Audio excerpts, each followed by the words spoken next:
ಎಷ್ಟು ದೊಡ್ಡ ಮಟ್ಟದ ಹೈಡ್ರಾಮಾ ಆಯಿತು, ಯಾವ ರೀತಿ ಹಿಂದೂ ಸಂಘಟನೆಯ ಕಾರ್ಯಕರ್ತರು, ಬಿಜೆಪಿ ನಾಯಕರ ಎಂಟ್ರಿ ಆಯಿತು. ಯಾವಾಗ ಪ್ರತಿಭಟನೆ ತೀವ್ರ ಸ್ವರೂಪ ಪಡೆದುಕೊಳ್ತೋ ಆಗ ಪೊಲೀಸರು ಅಲರ್ಟ್ ಆಗಿ ಕ್ರಮ ಕೈಗೊಳ್ಳೋದಕ್ಕೆ ಮುಂದಾದ್ರು. ಅದೇ ರೀತಿ ಸಂಸದ ತೇಜಸ್ವಿ ಸೂರ್ಯ ಅವರು ಕೂಡ ಇವತ್ತು ಪ್ರತಿಭಟನೆಗೆ ಆಗಮಿಸಿದ್ರು. ಬಿಜೆಪಿ ಕಾರ್ಯಕರ್ತರು ದೊಡ್ಡ ಸಂಖ್ಯೆಯಲ್ಲಿ ಅವರು ಆಗಮಿಸ್ತಾ ಇದ್ದಂತೆ ಬಂದ್ರು. ಈ ಎಲ್ಲ ಬೆಳವಣಿಗೆಯ ಬೆನ್ನಿಗೆ ಕಾಂಗ್ರೆಸ್ ಈಗ ಸಂಸದ ತೇಜಸ್ವಿ ಸೂರ್ಯ ವಿರುದ್ಧ ದೂರು ದಾಖಲಿಸಿದ್ದಾರೆ ಅನ್ನೋದರ ಡೀಟೇಲ್ ಸಿಗ್ತಾ ಇದೆ. ಅಂದ್ರೆ ದೂರನ್ನ ನೀಡಿದ್ದಾರೆ ಕಾಂಗ್ರೆಸ್ ನಾಯಕರು. ಕಾರಣ ನೀತಿ ಸಂಹಿತೆ ಜಾರಿಯಲ್ಲಿದೆ. ಈ ಸಂದರ್ಭದಲ್ಲಿ ಧರಣಿ ಪ್ರತಿಭಟನೆ ಮಾಡಿದ್ದಾರೆ ಸಂಸದ ತೇಜಸ್ವಿ ಸೂರ್ಯ ಅವರು. ಅಲ್ಲಿಗೆ ನೀತಿ ಸಂಹಿತೆ ನಿಯಮಗಳನ್ನ ಗಾಳಿಗೆ ತೂರಿದ್ದಾರೆ ಸಂಸದರು ಅನ್ನುವಂತ ಆರೋಪ. ಸಂಸದ ತೇಜಸ್ವಿ ಸೂರ್ಯ ವಿರುದ್ಧ ದೂರು ನೀಡಲಾಗಿದೆ. ಕೆಪಿಸಿಸಿ ಕಾನೂನು ಘಟಕದಿಂದ ಚುನಾವಣಾಧಿಕಾರಿಗೆ ದೂರು ನೀಡಲಾಗಿದೆ. ಚುನಾವಣಾ ನೀತಿ ಸಂಹಿತೆ ಉಲ್ಲಂಘನೆ ಆರೋಪಿಸಿ ದೂರು ನೀಡಲಾಗಿದೆ. ಪ್ರತಿಭಟನೆಯ ಮೂಲಕ ಕೋಮು ವಿವಾದಕ್ಕೆ ಪ್ರಚೋದನೆ ನೀಡಿದ್ದಾರೆ ಸಂಸದ ತೇಜಸ್ವಿ ಸೂರ್ಯ ಅನ್ನುವಂತ ಆರೋಪವನ್ನ ಕಾಂಗ್ರೆಸ್ ನಾಯಕರು ಮಾಡ್ತಿದ್ದಾರೆ. ಲೋಕಸಭೆ ಚುನಾವಣೆ ಸಮಯದಲ್ಲಿ ಧಾರ್ಮಿಕ ಭಾವನೆ ಕೆರಳಿಸುವ ದುರುದ್ದೇಶದಿಂದ ಈ ಪ್ರತಿಭಟನೆಯನ್ನ ನಡೆಸಲಾಗಿದೆ. ಈ ರೀತಿ ಮಾಡಿರುವುದು ಅಪರಾಧ ಅಂತ ಕಾಂಗ್ರೆಸ್ ನಾಯಕರು ಆರೋಪ ಮಾಡ್ತಿದ್ದಾರೆ. ನೀತಿ ಸಂಹಿತೆ ಉಲ್ಲಂಘನೆ ಮಾಡಿದ್ದಾಗಿ ದೂರು ನೀಡಿದ್ದಾರಂತೆ. ಕೆಪಿಸಿಸಿ ಕಾನೂನು ಘಟಕದಿಂದ ಚುನಾವಣಾ ಅಧಿಕಾರಿಗೆ ದೂರು ನೀಡಿರೋದು. ಸೂರ್ಯ ಮುಕುಂದ್ರಾಜ್ರಿಂದ ದೂರು ನೀಡಲಾಗಿದೆ ಚುನಾವಣಾ ಅಧಿಕಾರಿಗೆ. ಕಾರಣ ಲೋಕಸಭೆ ಚುನಾವಣೆಯ ಹಿನ್ನೆಲೆಯಲ್ಲಿ ಎಲ್ಲ ಕಡೆ ಕೂಡ ನೀತಿ ಸಂಹಿತೆ ಜಾರಿಯಲ್ಲಿದೆ.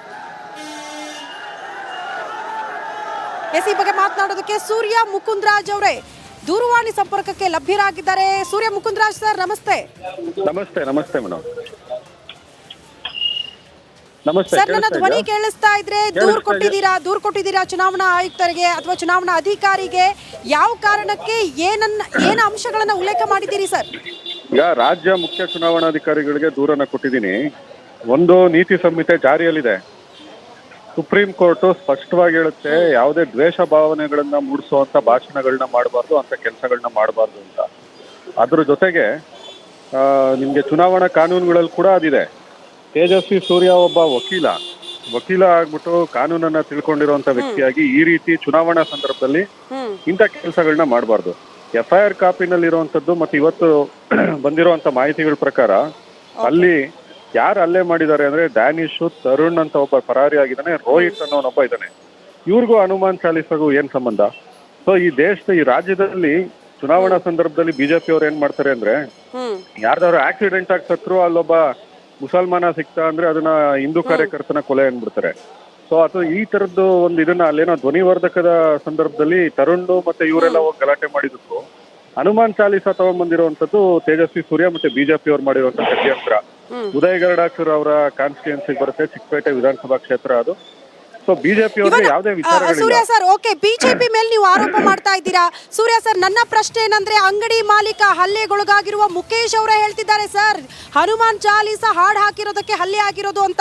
ದಿನೇಶ್ ಗುಂಡೂರಾವ್ ಅವರು ಈ ಪ್ರಕರಣದ ತನಿಖೆ ನಡೀತಾ ಇರುವ ಹಂತದಲ್ಲೇ ಅದ್ ಹೇಗೆ ಹೇಳ್ತಾರೆ ಸರ್? ಹನುಮಾನ್ ಚಾಲೀಸಾ ವಿಚಾರ ಗಲಾಟೆ ಆಗಿಲ್ಲ ಅನ್ನೋದನ್ನ ಹೇಗೆ ಹೇಳಿದ್ರಿ? ಪ್ರಕರಣದ ತನಿಖೆ ಆಗ್ತಾ ಇರುವ ಹೊತ್ತಲ್ಲಿ FIR ಅಲ್ಲಿ ಇರೋದನ್ನ ನಾನು ಹೇಳ್ತಾ ಇದ್ದೀನಿ. FIR ಅಲ್ಲಿ ಮತ್ತೆ ರೋಹಿತ್ ಅನ್ನೋನ್ ಇದಾನಲ್ಲ, ರೋಹಿತ್ ಅನ್ನೋನ್ ನಾಪತ್ತೆ ಆಗಿದ್ದಾನೆ ಅಂತ ಹೇಳಿದ್ದಾರೆ. ರೋಹಿತ್ ಅನ್ನೋನ್ ನಾಪತ್ತೆ ಆಗಿದ್ದಾನೆ ಅಂದ್ರೆ ಅವನ್ಗೂ ಹನುಮಾನ್ ಚಾಲೀಸಾ ಹಾಕಿದ್ರೆ ಏನ್ ತೊಂದರೆ ಆಗುತ್ತೆ? ನೀವು ಹೇಳೋ ಪ್ರಕಾರ, ನೀವು ಬಿಜೆಪಿ ಅವ್ರು ಹೇಳೋ ಪ್ರಕಾರ ಹೋಗೋದಾದ್ರೆ ಹನುಮಾನ್ ಚಾಲೀಸಾ ಹಾಕೋದ್ ಮುಸಲ್ಮಾನ್ ತೊಂದರೆ ಆಗಿ, ರೋಹಿತ್ ಮುಸಲ್ಮಾನನ ಹಾಗಾದ್ರೆ ರೋಹಿತ್ಗೂ ಹನುಮಾನ್ ಚಾಲೀಸಾಗೂ ಏನ್ ಸಂಬಂಧ?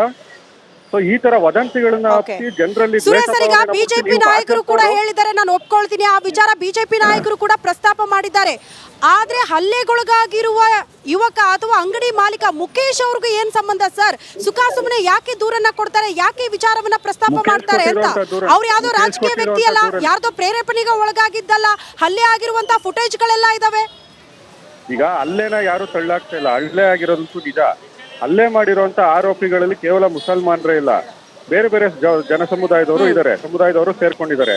ಅವ್ರಿಗೇನು ಹನುಮಾನ್ ಚಾಲೀಸಾ ಇದ್ರೆ ಹಾಕೋದ್ರಿಂದ ಅವ್ರಿಗೇನು ತೊಂದರೆ ಆಗುತ್ತೆ ಅನ್ನೋದು ನಮ್ಮ ಪ್ರಶ್ನೆ.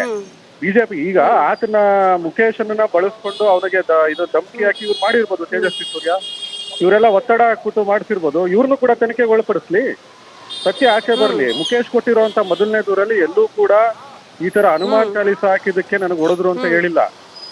ಇವ್ರು ಅದನ್ನ ಆಮೇಲೆ ಇದನ್ನ ಮಾಡ್ತಿರೋದು, ಇದೆಲ್ಲ ಅಡ್ವಾನ್ಸ್ ಮಾಡ್ಕೊಂಡು ಮಾಡ್ತಾ ಇರೋದು. ಇದನ್ನ ಇವರೆಲ್ಲ ಅದನ್ನ ನಂತರ ಆತನಿಗೆ ಬೆದರಿಕೆ ಹಾಕಿ ಸೂರ್ಯ ಸರ್, ಒಂದಷ್ಟು ಗೊಂದಲಗಳಂತೂ ಸಹಜವಾಗಿದೆ. ಮುಖೇಶ್ ಅವರು ಹೇಳಿರೋ ಪ್ರಕಾರ ನಾವು ಪ್ರಶ್ನೆ ಮಾಡ್ತಿದೀವಿ ಸರ್.